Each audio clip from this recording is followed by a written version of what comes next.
दोस्तों नमस्कार। Target with M के चैनल में मैं आप लोग का बहुत बहुत स्वागत करता हूं। दोस्तों ये विज्ञान से संबंधित वीडियो है जो कि आपके यूपी ट्रिपल एससी पीईटी का जो भी एग्ज़ाम है दोस्तों, उसके लिए ये बहुत ही महत्वपूर्ण वीडियो है। इसमें हम विज्ञान के जो महत्वपूर्ण तथ्य हैं पॉइंट वाइज उनको देखेंगे। और इसके पहले दोस्तों हम हिस्ट्री का सिंधु घाटी सभ्यता और वैदिक काल का वीडियो दे चुके हैं। यदि आप लोग उन वीडियो को ना देखे हों तो प्लेलिस्ट में जा कर के उन वीडियो को अवश्य देख लें। इसके अलावा दोस्तों इस चैनल पर मैथ और रीजनिंग की भी क्लास चल रही है। यदि आप उन वीडियो को ना देखे हों तो ज़रूर देखें, जिससे आप लोग को निश्चित ही फ़ायदा होगा। और एक निवेदन करना चाहेंगे कि यदि वीडियो पसंद आए तो वीडियो को लाइक कर दीजिएगा और ज़्यादा से ज़्यादा शेयर कीजिएगा। और यदि आप इस चैनल पर नए हैं तो अवश्य सब्सक्राइब कीजिएगा। आइए देखते हैं पॉइंट। विज्ञान की प्रथम क्रांतिकारी खोज, आग का आविष्कार।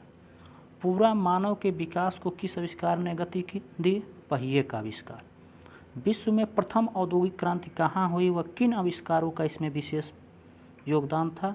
तो प्रथम औद्योगिक क्रांति इंग्लैंड में हुई और पावरलूम व भाप के इंजन के आविष्कार का इसमें विशेष योगदान था। आधुनिक आइंस्टीन के नाम से कौन जाना जाता है? तो स्टीफन विलियम हॉकिंस। ब्रह्मांड में सर्वाधिक मात्रा में पाया जाने वाला पदार्थ है डार्क मैटर। प्रकृति में सबसे मजबूत बल कौन सा है? तो प्रकृति में सबसे मजबूत बल दोस्तों नाभिकीय बल है। कौन सा बल है? नाभिकीय बल। इसके नीचे गुरुत्वाकर्षण बल आता है। इस चीज़ को ध्यान रखिएगा कि प्रकृति में इसके नीचे नाभिकीय बल के नीचे गुरुत्वाकर्षण बल आता है, यानी नाभिकीय बल ज़्यादा बलवान होता है गुरुत्वाकर्षण बल की तुलना में। को क्या कहते हैं? ब्रह्मांड के अध्ययन को कॉस्मोलॉजी कहते हैं। ब्रह्मांड में समय, स्थान एवं द्रव्य की उत्पत्ति कैसे हुई? महाविस्फोट बिग बैंग द्वारा। प्रकाश की चाल कितनी होती है? तो ऐसे तो 3 लाख किलोमीटर पर सेकेंड। ठीक है। फिर प्रकाश क्या है? ऐसे 3 × 10⁸ मीटर प्रति सेकंड ज़्यादातर दिया जाता है। ठीक है। इसी को आप आगे बढ़ाएंगे तो 3 लाख और 1 किलोमीटर बराबर 1000 मीटर के हिसाब से ये 10⁸ हो जाएगा। प्रकाश क्या है? तो प्रकाश एक प्रकार की ऊर्जा है। सूर्य की ऊर्जा व प्रकाश का स्रोत क्या है? तो हाइड्रोजन परमाणु का नाभिकीय संलयन सूर्य की ऊर्जा व प्रकाश का स्रोत है। सूर्य की ऊर्जा पृथ्वी तक किस रूप में पहुंचती है? तो विद्युत चुंबकीय तरंगों के विकिरण द्वारा। भारत के प्रथम शोध संस्थान का नाम क्या था? Indian association for the cultivation of science. सर्वप्रथम किसने परमाणु सिद्धांत प्रस्तुत किया? तो कणाद ने 600 BC में। कणाद की पुस्तक का नाम क्या है? तो कणाद की पुस्तक का नाम दोस्तों वैशेषिक सूत्र है। रासायनिक परिवर्तन का विचार सर्वप्रथम किसने दिया? तो कणाद ने। प्रकाश व ध्वनि के गमन में क्या अंतर है? प्रकाश व ध्वनि के गमन में क्या अंतर है? तो प्रकाश जो है बिना माध्यम के गति कर सकता है, जबकि ध्वनि को माध्यम की आवश्यकता होती है। सूर्य ग्रहण व चंद्र ग्रहण के सिद्धांत का प्रतिपादन किसने किया? तो आर्यभट्ट ने सूर्य ग्रहण एवं चंद्र ग्रहण के सिद्धांत का प्रतिपादन किया। भारत द्वारा छोड़े गए प्रथम उपग्रह का नाम क्या है? तो आर्यभट्ट। द्रव्यमान संरक्षण सिद्धांत लेवासिये ने दिया। किसने दिया? लेवासिये ने। ठीक है। विज्ञान में अचानक हो जाने वाली खोजों को क्या कहते हैं? सीरेंडिपिटी। वैज्ञानिक विधि के प्रतिपादक कौन थे? गैलीलियो व फ्रांस बेकन। प्रकाश का वेग सर्वप्रथम किसने ज्ञात किया? रोमर ने। प्रकाश के वेग से गतिमान किस आकाशीय पिंड की लंबाई व द्रव्यमान क्या है? किसी आकाशीय पिंड की लंबाई व द्रव्यमान क्या है? कब? प्रकाश के वेग से गतिमान। तो लंबाई 0 और द्रव्यमान अनंत, इनफाइनाइट। सापेक्षता के सिद्धांत के अनुसार। सापेक्षता का सिद्धांत किसने दिया था? आइंस्टीन ने दिया था। आइंस्टीन ने सापेक्षता का सिद्धांत दिया था। लेकिन एक क्वेश्चन पूछता है दोस्तों कि आइंस्टीन को नोबेल प्राइज किस सिद्धांत के लिए मिला? तो प्रकाश का जो वैद्युत सिद्धांत था उसकी भी खोज आइंस्टीन ने किया था और उसके लिए आइंस्टीन को नोबेल प्राइज मिला था। सर्वप्रथम किसने कहा कि पृथ्वी गोल है, वह अपनी धुरी पर घूमती है जिससे कि दिन व रात होते हैं? तो आर्यभट्ट ने। नियंत्रण का विज्ञान किसे कहते हैं? साइबरनेटिक्स को। नियंत्रण के विज्ञान साइबरनेटिक्स के अंतर्गत आता है। घर्षण तथा संवेहकों का अध्ययन किस विज्ञान में किया जाता है? तो ट्राइबोलॉजी। समय मापन का अध्ययन किस विज्ञान में किया जाता है? हारोलॉजी। साइबरनेटिक्स का विचार सर्वप्रथम किसने दिया? तो नॉर्बर्ट वीनर ने। इसके अलावा अति सूक्ष्म कणों की गति तथा उनके अंतर संबंधों का अध्ययन किसके अंतर्गत किया जाता है? तो क्वांटम मैकेनिक्स। शिलालेखों का अध्ययन विज्ञान की किस शाखा में करते हैं? तो एपिग्राफी में शिलालेखों का अध्ययन करते हैं।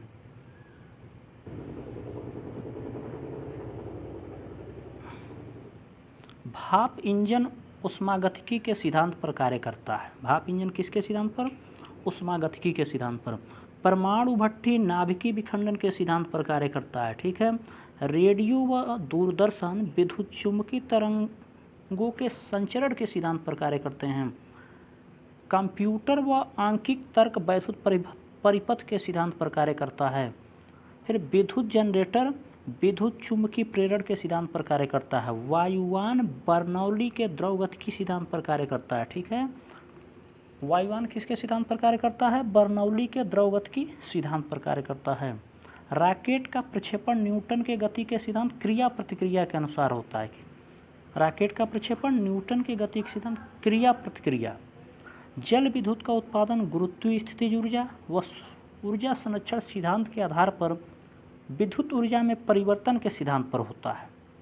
अल्बर्ट आइंस्टीन ने क्वांटम सिद्धांत के आधार पर प्रकाश वैद्युत प्रभाव की व्याख्या की थी और इसी प्रकाश वैद्युत प्रभाव की व्याख्या के कारण आइंस्टीन को नोबेल पुरस्कार दिया गया था। ठीक है। आकाशीय पिंडों का अध्ययन। आकाशीय पिंडों का अध्ययन दोस्तों विज्ञान की किस शाखा के अंतर्गत करते हैं? तो खगोल की, एस्ट्रोनॉमी। गतिशील द्रव पर कार्य करने वाले द्रव का अध्ययन विज्ञान की किस शाखा के अंतर्गत किया जाता है? द्रव गतिकी, हाइड्रोडायनामिक्स। शरीर की भाषा का अध्ययन करने वाले विज्ञान को काइनेस्थेटिक्स। सेलिनोलॉजी में किसका अध्ययन किया जाता है? चंद्रमा का। केकोलॉजी का अध्ययन मानवीय सुंदरता के लिए। एल्केमी क्या है? यह धातु विज्ञान से संबंधित है। इसके अंतर्गत प्राचीन कालीन रसायन शास्त्री सस्ती धातुओं को बहुमूल्य धातुओं में परिवर्तित करने की विधियाँ खोजते थे। प्राचीन ऐतिहासिक अवशेषों का अध्ययन विज्ञान की किस शाखा के अंतर्गत किया जाता है? तो पुरातत्व विज्ञान, आर्कियोलॉजी। आधुनिक आइंस्टीन की उपमा किसे प्रदान की गई? Stephen William Hawkins, Britain. भारत में परमाणु ऊर्जा विभाग का जनक किसे माना जाता है? डॉक्टर होमी जहांगीर भाभा। क्रिस्टलों की संरचना जानने का क्या साधन है? क्रिस्टलकी के अंतर्गत एक्स किरणों को क्रिस्टलों पर डालकर उनके विवर्तन का अध्ययन। विज्ञान का क्षेत्र जो मानव एवं यंत्र के मध्य स्वचलन एवं संचार का अध्ययन करता है, साइबरनेटिक्स। क्या है? साइबरनेटिक्स। विज्ञान के किस क्षेत्र में हमें श्वेत वामन के बारे में अध्ययन करते हैं? खगोलिकी। 6 तारा किसे कहते हैं? श्वेत वामन तारों को। श्वेत वामन तारों को क्या कहते हैं? 6 तारा कहते हैं। किसी वस्तु की त्रिविमीय छवि या रिकॉर्ड तथा पुनरुत्पादित करने की तकनीक को क्या कहते हैं? होलोग्राफी। त्रिविमीय छवि किससे संबंधित है? होलोग्राफी से। क्रोनोलॉजी किसका अध्ययन है? समय व अवधि का।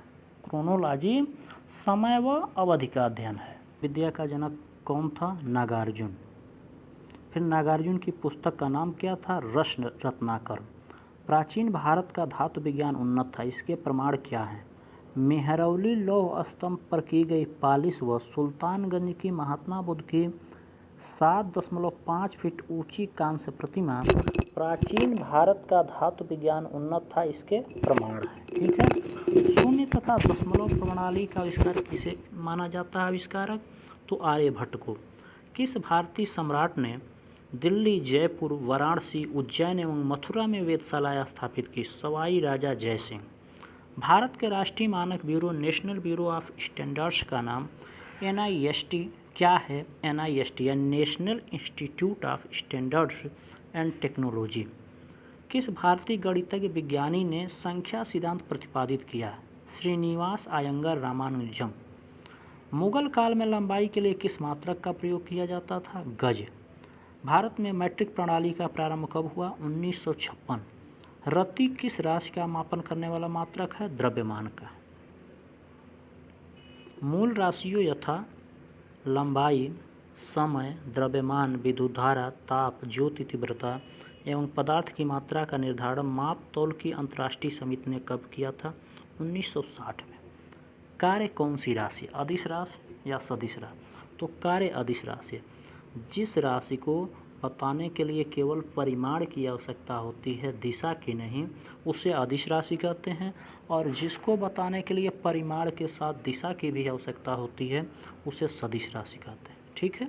पदार्थ की मात्रा का मूल राशि यानी मूल मात्रक मोल अंतर्राष्ट्रीय समिति द्वारा 1971 में स्वीकार किया गया है। और दो पूरक मात्रक है, लंबाई जिसका मात्रक मीटर है, समय जिसका मात्रक सेकंड है, द्रव्यमान जिसका मात्रक किलोग्राम है, ताप जिसका मात्रक केल्विन है, विद्युत धारा जिसका मात्रक एम्पियर है, फिर ज्योति तीव्रता जिसका मात्रक कैंडिला है, पदार्थ की मात्रा जिसका मात्रक मोल है, और समतल कोण जिसका मात्रक रेडियन है। समतल कोण का मात्रक क्या है? रेडियन। और घन कोण जिसका मात्रक स्टेरेडियन है। तो ये 7 मात्रक दोस्तों और 2 पूरक मात्रक हैं।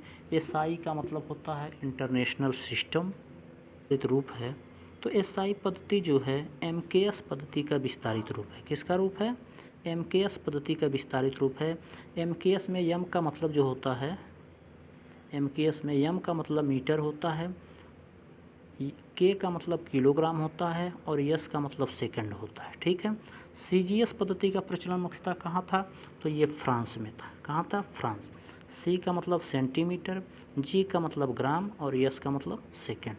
और एफपीएस पद्धति ब्रिटिश पद्धति थी। एफपीएस में एफ का मतलब फुट, पी का मतलब पाउंड और यस का मतलब सेकंड। ठीक है।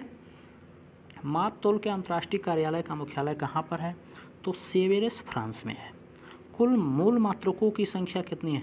अभी बताया गया है कि लंबाई, द्रव्यमान, समय, ताप, ज्योति तीव्रता यानी और पदार्थ की मात्रा, ये 7 मूल मात्रक हैं।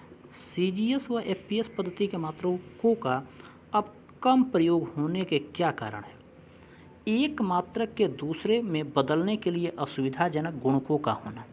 श्यानता की इकाई क्या है? तो श्यानता की इकाई दोस्तों प्वाइज, याद रखिएगा। श्यानता की इकाई क्या है? तो प्वाइज है में मापा जाता है। तो जो शोर आवाज़ होती है उसको डेसिबल में मापा जाता है। किस में? डेसिबल में। 1 मिली सेकेंड कितने सेकंड के बराबर होता है? तो 10⁻³ सेकंड के। 1 सेकंड में कितने माइक्रो सेकंड होते हैं?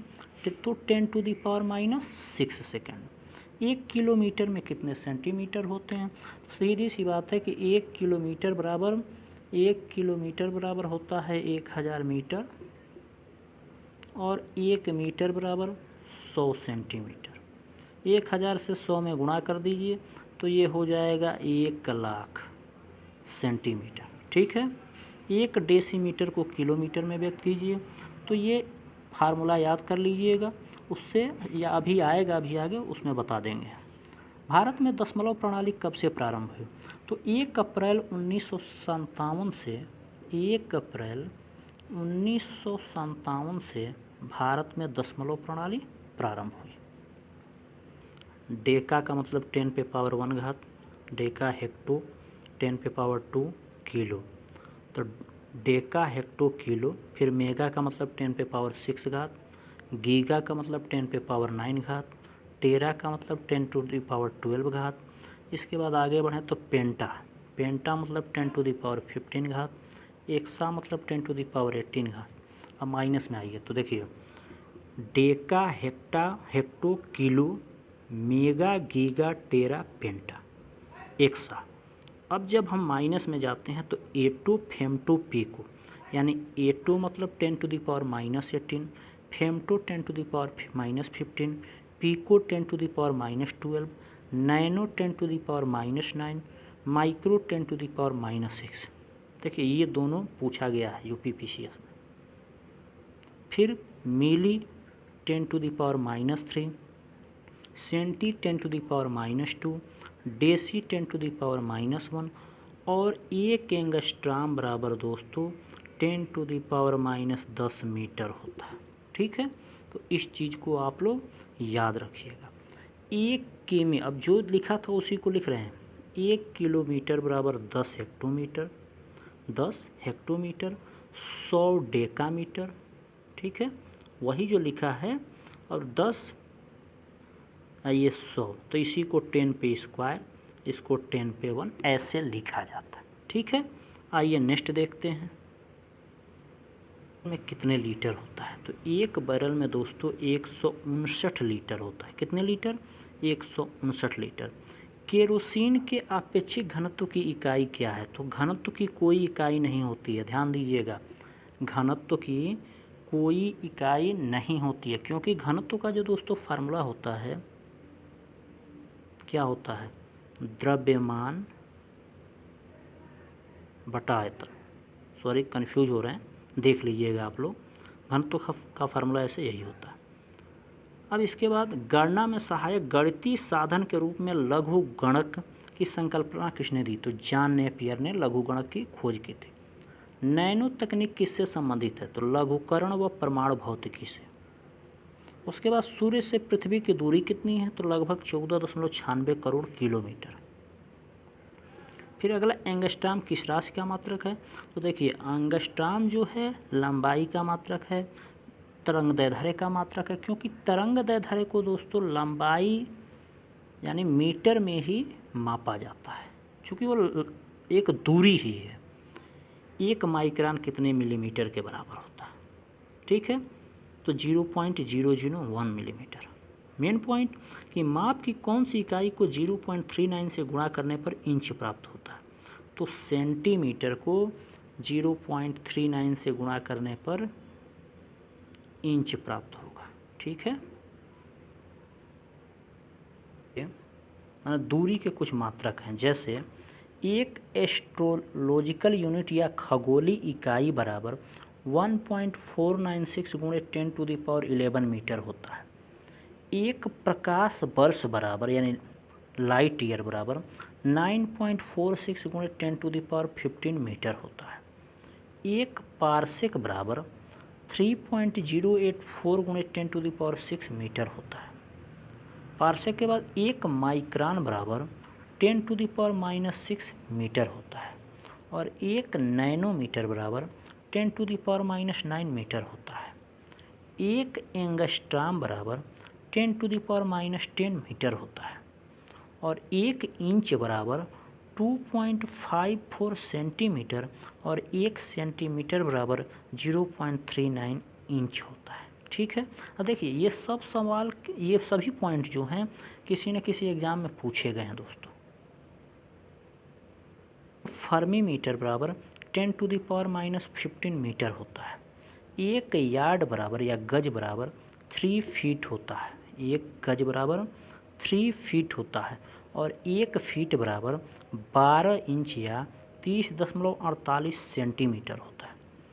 एक मील बराबर 1.60934 किलोमीटर होता है, और एक नाटिकल मील से हम समुद्र में चली गई दूरी मापते हैं, और ये 1.852 किलोमीटर या 1.15 मील होता है। अब क्षेत्रफल के कुछ मात्रक हैं, उनको देख लेते हैं, यानी क्षेत्रफल कैसे निकलता है। तो एक एयर बराबर 100 वर्ग मीटर, एक हेक्टेयर बराबर 100 एयर, एक वर्ग मील बराबर 640 एकड़, एक एकड़ बराबर 4840 वर्ग गज, एक वर्ग गज बराबर 9 वर्ग फीट, और एक बार्न बराबर 10⁻⁻28 वर्ग मीटर, एक बिस्वा बराबर 1350 वर्ग फीट, एक वर्ग इंच बराबर 6.45 वर्ग सेमी, एक वर्ग फुट बराबर 0.09 वर्ग मीटर। ये सब ऐसे आपको याद रखने की ज़रूरत नहीं है, कुछ पॉइंट जो इसमें हैं जैसे हेक्टेयर, एकड़, एयर, ये सब पॉइंट आपको याद करना जरूरी है। ठीक है, के मात्रक हैं। 1 औंस बराबर 28.35 ग्राम, 1 पाउंड बराबर 16 औंस बराबर 0.4536 किलोग्राम, 1 किलोग्राम बराबर 1000 ग्राम बराबर 2.205 पाउंड, 1 क्विंटल बराबर 100 केजी, 1 मीट्रिक टन बराबर 1000 केजी और 1 मिलीग्राम बराबर 10⁻³ ग्राम बराबर 10⁻6 किलोग्राम। ठीक है। 1.44 गुणे सूर्य का द्रव्यमान और इसको हम चंद्रशेखर सीमा कहते हैं।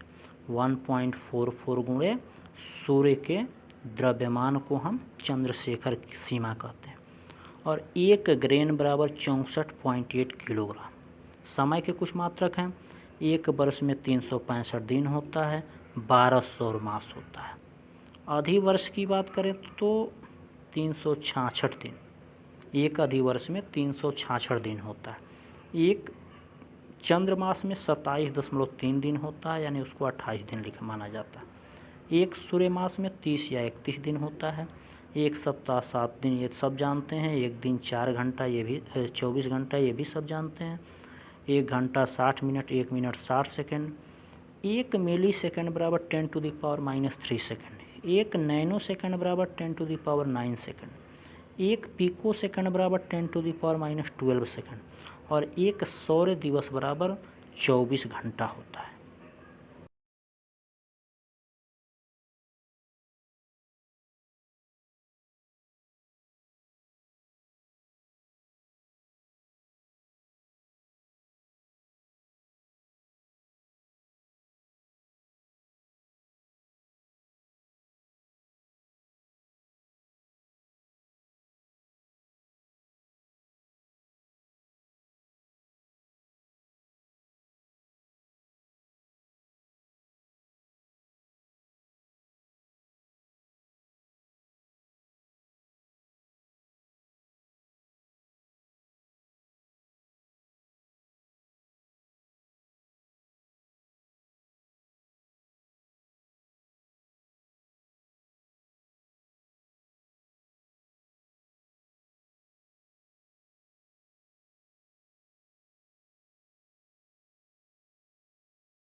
माइक्रोन किस भौतिक राशि का मात्रक है? तो लंबाई का। 1 मीटर में कितने एंगस्ट्राम होते हैं? तो 10⁻10। दोस्तों ये 10⁻−10 होगा। फिर 1 माइक्रोन 1 मीटर का कौन सा भाग है? तो 10 लाखवां भाग। 1 माइक्रोन में कितने एंगस्ट्राम होते हैं? 10⁻4। यानी ये सही है दोस्तों, मैं ही गलत हूँ। 1 नैनो सेकेंड कितने सेकेंड के बराबर है? 10⁻⁹। 10⁻⁻15 मीटर का एंगस्ट्राम में मान क्या होगा? 10⁻⁵ एंगस्ट्राम। देखिए ये सब सवाल आप लोग पढ़ लीजिएगा, इसमें कुछ जो मेन है उसको पढ़ते जाइए कि डाबसन किसकी इकाई है।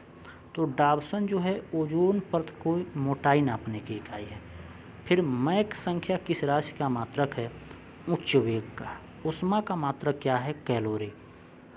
नौ संचालन में दूरी के लिए किस मात्रक का प्रयोग होता है? तो नाटिकल मील। विद्युत धारिता का मात्रक क्या है? तो फैरड। शक्ति का मुख्य मात्रक क्या होता है? तो वाट होता है। परमाणुओं व नाभिक के द्रव्यमान किस इकाई से व्यक्त किए जाते हैं? AMU, atomic mass unit. द्रव्यमान का सबसे बड़ा व्यवहारिक मात्रक क्या है? चंद्रशेखर सीमा। चंद्रशेखर सीमा का प्रयोग कहाँ होता है? तारों का द्रव्यमान प्रदर्शित करने में। कैरेट किस राशि का मात्रक है? द्रव्यमान व सोने चांदी या धातुओं की शुद्धता का मापन कैरेट से किया जाता है। प्रतिरोध का मुख्य मात्रक क्या है? ओम है। विभवांतर या विभव का मुख्य मात्रक क्या है? वोल्ट है। अधिवर्ष में फरवरी कितने दिन की होती है? 29 दिन की होती है। एस्ट्रोलॉजिकल यूनिट के बराबर लंबाई का चाप जितनी दूरी पर स्थित बिंदु पर 1 सेकेंड का कोण बनाता है उसे एक पार्सक कहते हैं। पार्सक किसका मात्रक है? दूरी का। एंगस्ट्राम तरंग दैर्ध्य को व्यक्त करने में प्रयुक्त होता है। माइक्रान कोशिकाओं व रक्त कणिकाओं के माप व्यक्त करने में प्रयुक्त होता है। फर्मी का प्रयोग परमाणु नाभिकों तथा मूल कणों इलेक्ट्रॉन, प्रोटॉन, न्यूट्रॉन आदि का आकार व्यक्त करने में, यानी चूँकि फर्मी एक बहुत छोटी दूरी को मापने वाला मात्रक है और फर्मी का प्रयोग माने बहुत छोटी दूरी को नापने के लिए फर्मी का प्रयोग होता है। मील का प्रयोग संयुक्त परिपथ का आकार व्यक्त करने में होता है। यार्ड जमीन के मापन में प्रयुक्त होता है। नाटिकल मील का प्रयोग समुद्री दूरी के मापने में होता है। नैनोमीटर का प्रयोग मुख्यतः अणुओं व परमाणुओं का आकार व्यक्त करने में होता है। चंद्रशेखर सीमा व्यवहार में सर्वाधिक संभव द्रव्यमान है, यानी जो सबसे अधिक द्रव्यमान है, संभव की बात हो रही है, जिसका प्रतिपादन भारतीय वैज्ञानिक व खगोल शास्त्री चंद्रशेखर ने किया था, जिसके लिए उन्हें सन 1983 में भौतिकी का नोबेल पुरस्कार भी दिया गया था। चंद्रशेखर ने निष्कर्ष निकाला कि सूर्य के द्रव्यमान के 1.44 गुना से कम द्रव्यमान वाले तारे श्वेत वामन तारे के रूप में समाप्त हो जाते हैं। वह सूर्य के द्रव्यमान का 1.44 गुना से अधिक का तारा सुपरनोवा तारे के रूप में पहुंचकर विस्फोट करता है और न्यूट्रॉन तारा या ब्लैक होल में परिवर्तित हो जाता है। एक सौर दिवस पृथ्वी द्वारा अपनी धुरी पर एक चक्कर पूरा करने में लिया गया समय है। इसे 2 मध्याह्नों के बीच का समय भी कहते हैं। चूँकि सौर दिवस प्रतिदिन बदलता रहता है, इसलिए गणना में प्रायः माध्य सौर दिवस का प्रयोग करते हैं। यह एक सौर वर्ष में दिनों की संख्या से भाग देकर प्राप्त करते हैं। रत्ती व तोला से आयुर्वेदिक दवाएं व स्वर्ण आभूषण आदि का वजन तोला जाता था। रत्ती लगभग 120 मिलीग्राम के बराबर होता है। एक कास्मिक वर्ष बराबर 25 करोड़ वर्ष होता है। 20 सेकेंड होते हैं तो 1000 या 10⁻³ माइक्रोन, मीटर, एंगस्ट्राम एवं प्रकाश वर्ष को बढ़ते क्रम में लिखिए।